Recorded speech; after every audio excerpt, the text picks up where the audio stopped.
Assalamualaikum warahmatullahi wabarakatuh. Waalaikumsalam warahmatullahi wabarakatuh. Selamat pagi, Om Swastiastu, Namo Buddhaya, salam kebajikan. Senang sekali nih rasanya saya pagi hari ini bisa menyapa Sobat Adi semua yang pastinya saya ditemani oleh dua narasumber luar biasa untuk membahas tentang program P2 HIV. Hari ini saya ditemani oleh Dr. Jovita, MKK-SPOK. Selamat datang, Dokter. Selamat datang, Dokter. Ya, lalu kemudian ada Dr. Anita Sari ya, Dok ya, dari Iya. Bina Kelembagaan K3. Selamat datang, Dokter. Terima kasih, Dokter. Iya. Nah, Dok, hari ini nih, Dok, kita akan membahas tentang program P2HIV di perusahaan. Sebelumnya nih, Dok, mungkin dari ini pertanyaan general dulu aja ya, Dok ya. Boleh dari mungkin Dr. Jovita sendiri nih, Dok. Kalau P2HIV untuk pelaksanaannya di perusahaan itu seperti apa sih, Dok? Oke, baik Dokter Danis dan sobat dari PT Adikarya. Sebagai dokter perusahaan ya, selama hampir lebih daripada 10 tahun. Untuk program P2HIV di tempat kerja itu merupakan salah satu bagian dari rencana kerja K3 sebenarnya, Dok. Jadi kan memang ada keselamatan, tapi kita juga ada namanya program kesehatan kerja. Betul. Nah, aplikasinya sebenarnya bisa juga dijadikan sebagai satu keseluruhan. Jadi teman-teman gak usah khawatir begitu dengar nama K3, tentunya bisa juga memasukkan program P2HIV di tempat kerja sebagai salah satu programnya, seperti itu, Dok.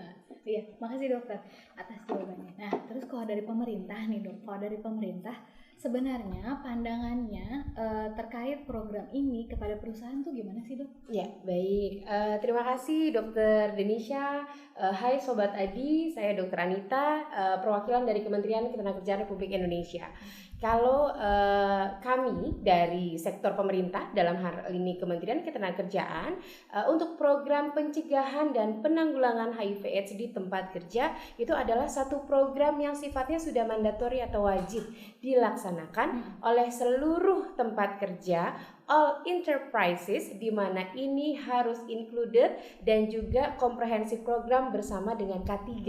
Jadi kalau Sobat Adi pasti sudah sangat familiar dan paham tentang OSH ya atau K3 ya. Nah, kalau bicara K3 tadi Dr. Jovita sudah sampaikan, K3 adalah keselamatan dan kesehatan kerja, di mana bicara kesehatan kerja ada program P2 HIV/AIDS di tempat kerja dan itu wajib dijalankan untuk seluruh perusahaan. Iya.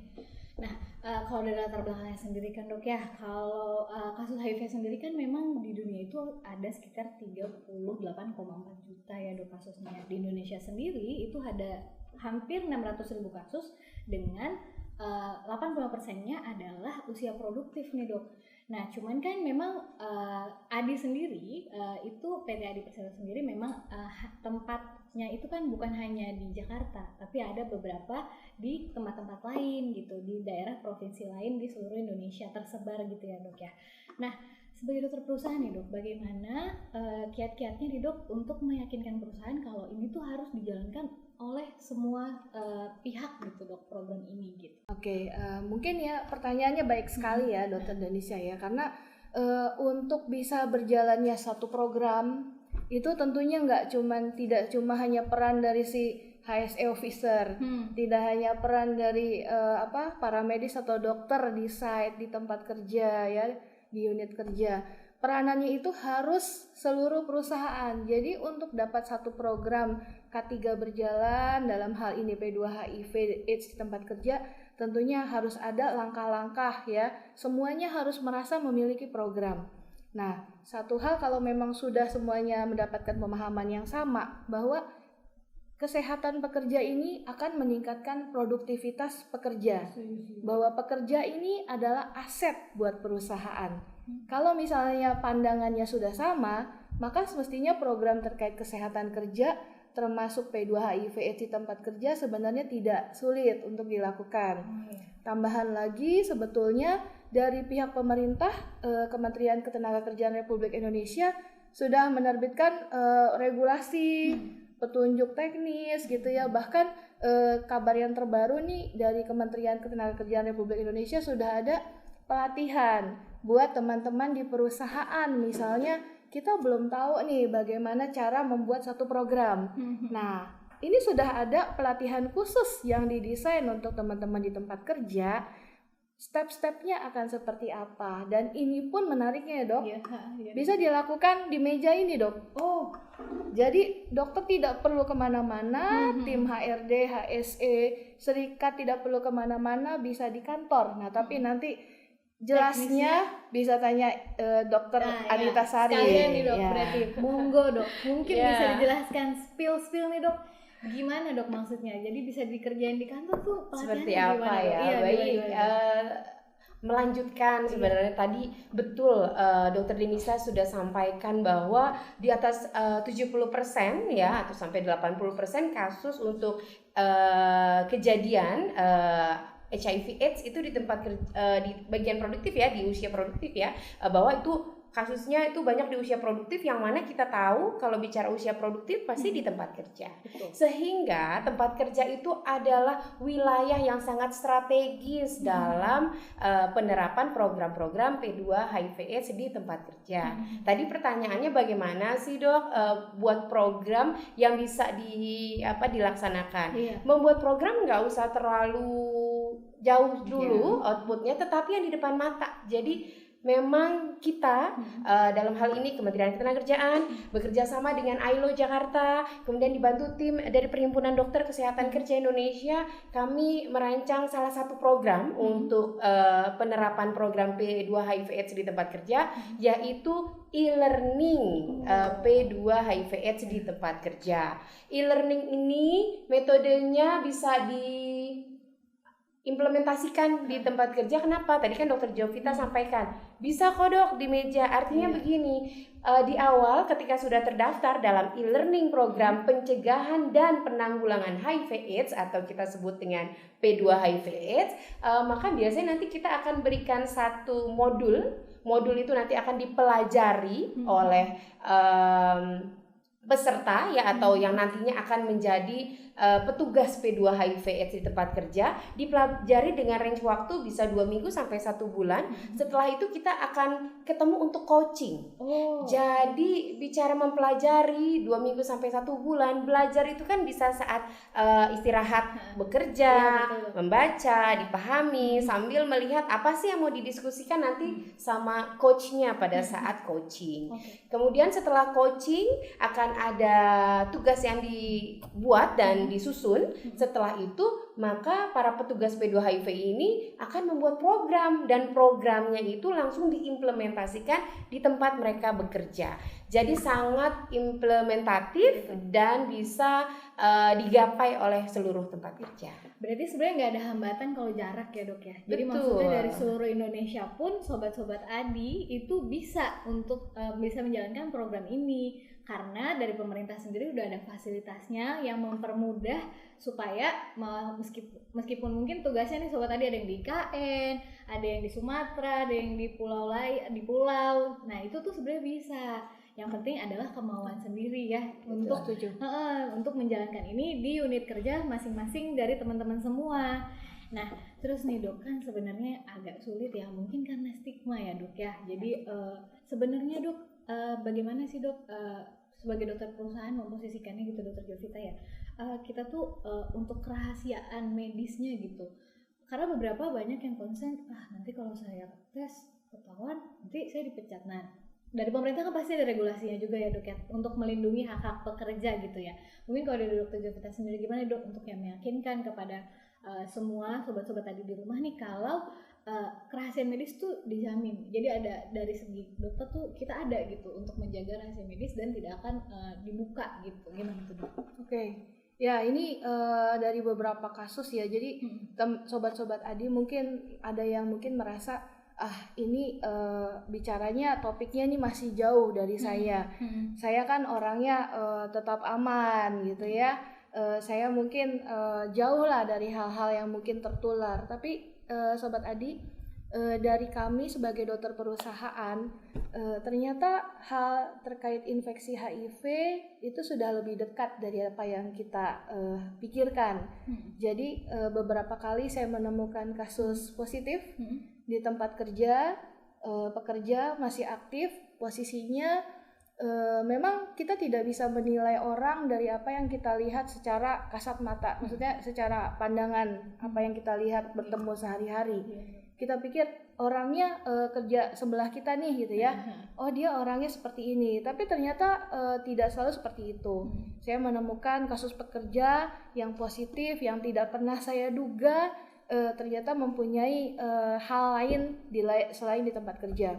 Nah, terkait kerahasiaan tentunya menarik bahwa nanti dalam program pelatihan fasilitator yang dilakukan oleh Kemenaker Republik Indonesia itu pun ada membahas terkait kasus-kasus dan bagaimana melakukan pengelolaan kasus. Tapi memang kalau Bapak Ibu Sobat Adi datangnya ke tenaga medis terkait kerahasiaan medis itu memang sudah menjadi suatu hal yang absolut buat kami tenaga medis untuk kami jaga, seperti itu sih Dok.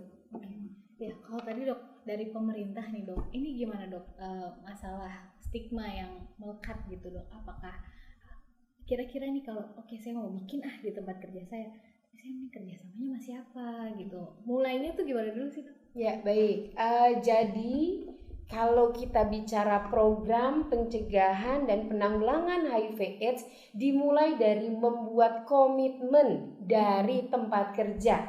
Komitmen itu harus dibuat oleh perusahaan, diketahui oleh pekerja, ya. Dan komitmen ini merupakan langkah awal pembuatan atau penyusunan program.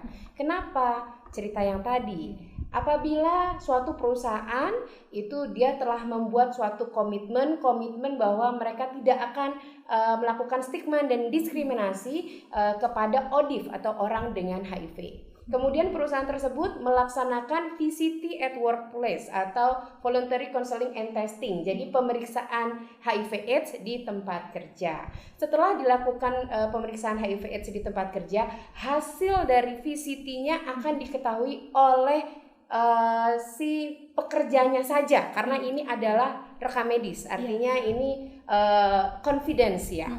Nah, kemudian pekerja punya hak tidak membuka statusnya, ya. Tetapi perusahaan mempunyai komitmen bahwa walaupun Anda membuka status Anda, either ada yang positif, Anda tetap mendapatkan hak yang sama dengan tenaga kerja lainnya.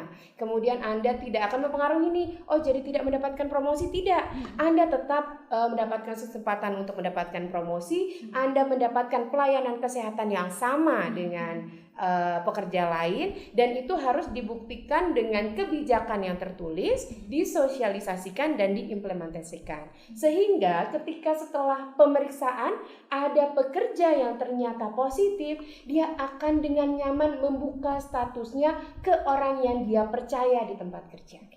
Bagaimana dia bisa percaya? Ya karena memang perusahaan tersebut sudah membuat komitmen, dan komitmen ini tidak hanya dituangkan dalam kertas tapi sudah diimplementasikan. Oke, jadi berarti memang harus pertama memang dari perusahaan memberikan rasa aman dulu ya kepada karyawannya, kalau ya nggak apa-apa kok, ternyata toh perusahaan saya ini anti stigma gitu ya, jadi kayak akan melindungi pekerjanya, saya nggak akan dipecat, saya tetap akan diperlakukan sama teman-teman yang lain gitu ya Dok, kurang lebih ya Dok. Dan dari pemerintah sendiri diatur teman-teman Sobat Adi. Jadi tadi Dok menyinggung tentang VCT sendiri itu kan gimana sih Dok, boleh dijelasin nggak sih Dok, VCT itu apa sih? Jadi kan konsepnya memang voluntary ya Dok ya, secara sukarela nih Sobat Adi, jadi memang tidak ada paksaan untuk melakukan tes ya Dok ya. Tapi boleh dijelasin sedikit lebih rinci lagi nggak Dok? Boleh. Itu gimana sih Dok? Tadi di info kalau bicara regulasi pemerintah ada di Kemenaker 68 tahun 2004 tentang pencegahan dan penanggulangan HIV/AIDS di tempat kerja. Kemudian di situ bicara VCT at Workplace atau Voluntary Counseling and Testing di tempat kerja. Ini sifatnya adalah kesukarelaan voluntary. Di mana misal di Desember kan biasanya Hari AIDS sedunia nih. Perusahaan banyak yang membuat VCT at workplace atau pemeriksaan KT-HIV, di mana sebelum pemeriksaan orang yang mau melakukan pemeriksaan harus berkonsultasi terhadap konselor HIV atau orang yang memang ditunjuk dan memiliki pemahaman yang komprehensif, kemudian diterangkan apa sih HIV, apa itu AIDS, kemudian kalau memang nanti positif apa yang harus dilakukan, kemudian hal-hal lain yang diterangkan oleh si konselor maupun fasilitator. Setelah pekerja mendapatkan konseling dan pemahaman maupun pengetahuan yang dia perlukan, dia akan ditanyakan apakah Anda bersedia. Kalau memang sudah diberikan konseling, dia memahami apa itu dan dampak baik itu dampak baik maupun dampak yang harus dia hadapi, dan dia memang bersedia, maka dia akan tanda tangan untuk ada suratnya, surat kesediaan dia melakukan pemeriksaan, dan dia mengetahui bahwa hasilnya konfidensial dan hanya diberitahu ke orang tersebut. Nah, itu yang disebut dengan voluntary counseling and testing. Jadi secara sukarela diberikan konsultasi mereka sudah memahami, baru dilakukan testing. Nah, makanya jadi Sobat Adi nanti kalau seandainya di unit kerja Sobat Adi ada dilakukan yang VCT at workplace atau tes terhadap HIV ini, jangan ragu untuk tes ya Sobat Adi ya, tapi jangan lupa sebelumnya konsultasi dulu sama konselor yang memang mengetahui pengetahuan. Jangan dicari lewat HP ya teman-teman, karena nanti takutnya ada misinformasi, teman-teman nanti malah jadi ragu ya Dok ya. Betul. Nah, terus Dok, kalau dari dokter perusahaan nih, kiat-kiatnya gimana sih Dok untuk edukasi yang sekiranya ini tuh mungkin ya ada di teman-teman yang berpikir saya pengen bikin, tapi saya gimana ya cara mengedukasi teman-teman satu unit kerja, karena kan gini Dok, gak semua di site itu adalah nakes, tapi mungkin dia punya kepedulian gitu terhadap budaya K3 gitu ya. Jadi saya pengen implementasikan ini, tapi saya pengen ini mudah, gampang gitu Dok. Kiat-kiatnya gimana Dok untuk edukasinya supaya informasinya tuh nyampe ke teman-teman yang di site Dok? Oke. Mungkin kalau misalnya yang paling penting untuk bisa mengedukasi, tentunya si edukatornya harus punya pengetahuan yang benar ya. Benar. Jangan sampai melakukan edukasi tapi edukatornya mungkin informasinya sumbernya quote and quote trust me bro gitu ya. Nah, jadi penting untuk edukator mendapatkan pemahaman, pelatihan dari sumber yang terpercaya. Kalau kita misalnya dari Badan Kesehatan Dunia atau dari Kementerian Kesehatan atau teman-teman sudah ikut di program e-learning gitu ya. Nah, dari situ sebenarnya untuk media kita mau melakukan edukasinya lewat apa, nggak harus sesuatu yang wah ya teman-teman ya. Saya biasa melakukan waktu toolbox meeting. Kalau misalnya pagi kita misalnya ada kumpul gitu ya, biasa kan ada toolbox meeting berapa menit gitu ya. Itu bisa teman-teman cuma menyampaikan materi, misalnya minggu ini saya menyampaikan tentang HIV adalah apa, penyakitnya adalah apa, dan penularannya lewat apa, tipsnya apa. Terus misalnya 5 tips untuk pencegahan HIV AIDS. Nah, ngomongin sama-sama. Itu mungkin di skala yang memang toolbox meeting. Tapi kita juga punya kemewahan terkait dengan media digital, sosial media. Jadi bisa lewat grup chat kita kirim, bisa lewat mail blast kita kirim. Selain itu juga bisa teman-teman, pada saat saya pernah waktu gathering perusahaan, kan biasanya ada rutin kita minta waktu sama manajemen untuk boleh nggak kita lakukan sosialisasi. Mungkin nggak perlu lama sih Dok, lebih ke arah tampilan menarik gitu ya, 10 menit saya rasa sudah lebih dari cukup. Apalagi kalau misalnya pada saat acara company yang besar, kita bisa minta kesediaan untuk dilakukan VCT. Ya, dari situ kita bisa mulai VCT juga. Biasanya juga untuk ya mungkin media cetak, misalnya kayak kalau kantor punya majalah kantor, bisa kita masukkan materi di sana juga. Atau poster gitu, ditempel di media masing-masing ya. Biasa kan tiap unit kerja punya visual board, bisa kita lakukan di situ. Selain daripada media yang biasa kita lakukan, misalnya spanduk atau banner gitu ya. Jadi saya rasa sebagai dokter perusahaan atau tim kesehatan di site gitu ya, di tempat kerja, kita bisa kreatif sih.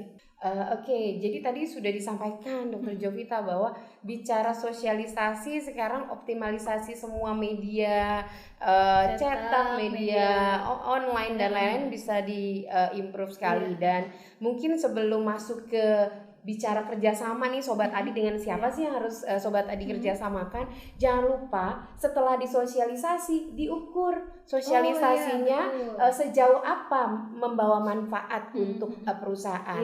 Jadi tidak selesai disosialisasi, setelah sosialisasi lakukan pengukuran ada tidak perubahan pengetahuan, sikap dan perilaku dari teman-teman di tempat kerja gitu. Jadi jangan sampai ini saking banyaknya informasi yang tersubmit dan masuk, akhirnya ternyata presentase pemahamannya kecil, sehingga secara berkala setelah Sobat Adi melakukan banyak program sosialisasi masif, jangan lupa diukur pengetahuan tentang HIV/AIDS-nya, kemudian sikapnya bagaimana, apakah dia akan tetap stigma atau diskriminasi tidak dengan kalau memang ternyata rekannya ada yang ODIF, dan kemudian perilakunya, apakah dia akan menghindari perilaku-perilaku yang sifatnya beresiko.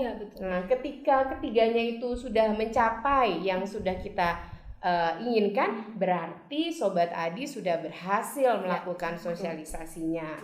Jadi tidak berhenti sampai sosialisasi. Iya, jadi jangan sampai penyebaran informasi doang gitu ya. Penyebaran tanpa diukur juga kan kita pada akhirnya cost benefit analisisnya ya, bagaimana sudah disebarkan outputnya seoptimal mungkin. Jadi harus teman-teman harus evaluasi juga gitu. Bener, evaluasi harus berkala ya. Kemudian lanjut, kalau Anda Sobat Adi mau melakukan penyusunan program, program ini disusun terus kami harus kerjasama dengan siapa?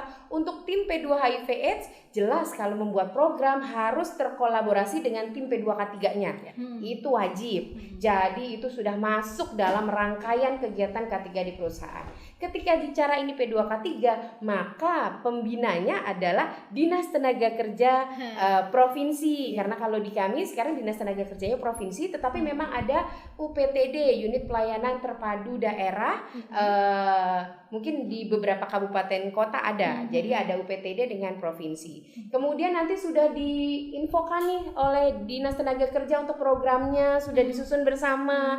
Nah, kita kan butuh resources tim dari Dinas Kesehatan untuk misalnya kita mau buat VCT at workplace. VCT itu sebenarnya free ya. Jadi bisa kerjasama dengan puskesmas, dinkes. Yang penting regennya tersedia di Dinas Kesehatan maupun puskesmas tempat Sobat Adi berada. Kemudian setelah dilakukan pemeriksaan bekerja sama tadi dengan Disnaker, dengan Dinkes, hasilnya kolaborasi terbangun dengan optimal sehingga programnya sustain, bisa berjalan terus. Dan jangan lupa pelaporan berkala ke Dinas Tenaga Kerja dan Kementerian Ketenagakerjaan. Kenapa melaporkannya jauh sih Dokter Anita ke Kementerian Ketenagakerjaan?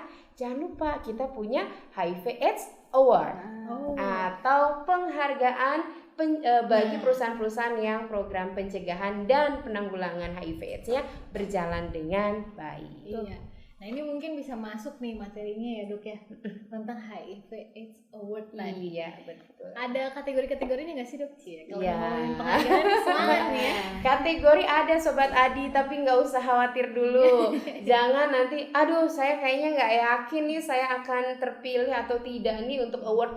Award untuk HIV/AIDS Award itu ada mulai dari silver, gold, dan platinum. Mulai dari silver nggak apa-apa, pelan-pelan kita step up, nanti naik ke gold, naik ke platinum. Di platinum sekian tahun, misalnya sekitar 2-3 tahun Anda berada di kategori platinum, Anda bisa ikut kegiatan Arrow ya. Arrow jadi perusahaan-perusahaan yang menjadi delegasi dari Indonesia, kemudian nanti akan mendapatkan penghargaan dan akan berpartisipasi dalam kegiatan ASEAN. 2 tahun sekali. Itu harus betul. Kita harus semangat ya Sobat Adi ya. Biar kita ada di kancah ASEAN. Kita buktikan nih. Pak Adi bisa. Oke, jadi pokoknya teman-teman semua di site harus semangat. Siapa tahu nanti bisa jalan-jalan ke Thailand. Iya, betul-betul. Tahun depan ya.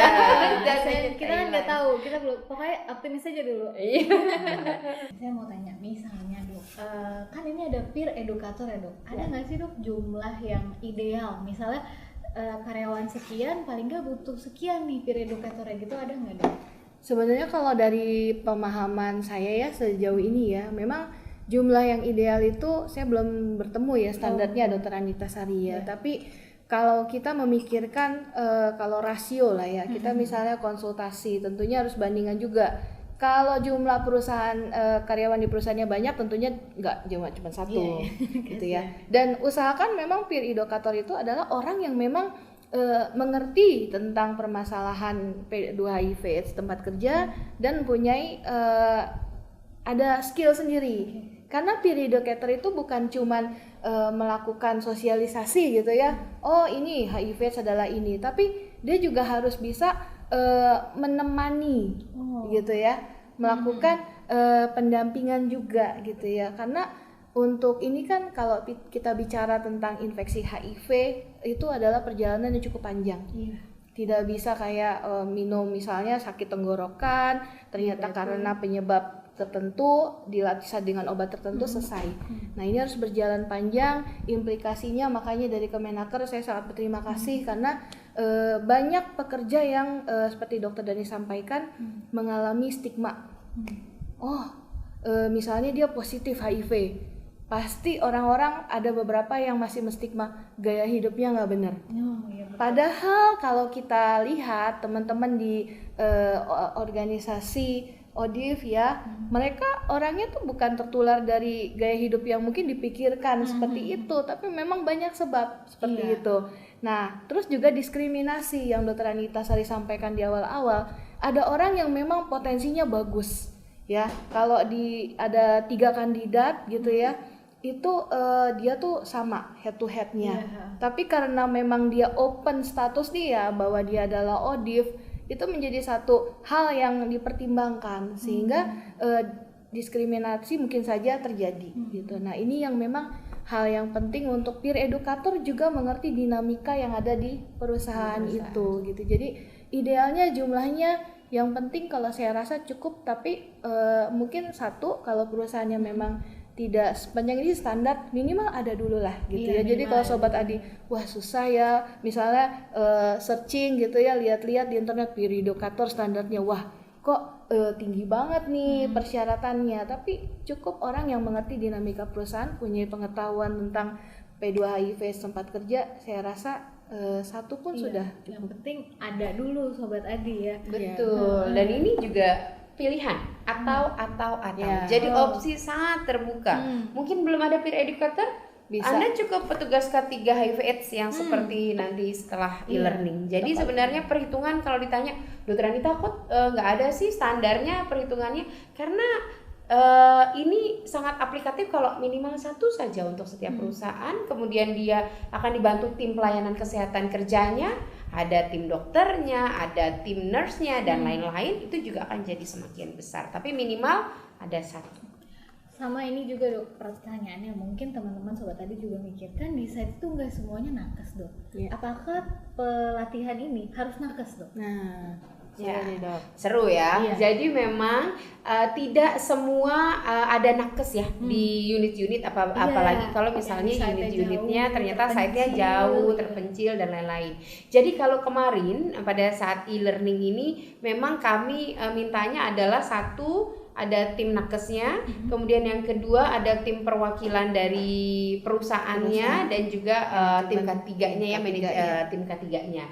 Tetapi apabila kenapa kalau sekarang memang masih difokuskan ke nakes untuk yang petugas P2HIV/AIDS di tempat kerja, karena dia harus punya dasar nakesnya, pengetahuannya. Tetapi bisa juga Anda misalnya ternyata ini unitnya cukup tidak terlalu, ada unit yang cukup dekat. Kemudian ternyata di sini punya tim P2HIV, itu bisa Anda melakukan collab program bareng, kolaborasi gitu. Jadi bisa kolaborasi, bukan berarti karena nggak ada nakes nggak bisa ada takutnya udah berkecil hati dulu bisa collab dengan yang terdekat. Jadi udah gampang lagi Sobat tadi. Jadi nggak ada hambatan lagi sih ke depannya, harapannya ya untuk yang desain untuk bisa melakukan program implementasi P2HIV ini. Ada lagi mungkin yang mau Sudah, ini di poin 11. Setelah itu ini kalau dari saya sih sudah 11 indikator nanti dipelajari. sudah diberikan modal dasar ya oleh tim Adi Pusat, yaitu modal dasarnya apa? Kebijakan, bersosialisasi, kemudian jangan lupa ikut e-learning. Itu saja sudah banyak poin yang dikumpulkan ya, Dr. Cuy ya. Sebenarnya dengan ikut e-learning juga ya dok, saya dapat poin yang tadi 4 itu.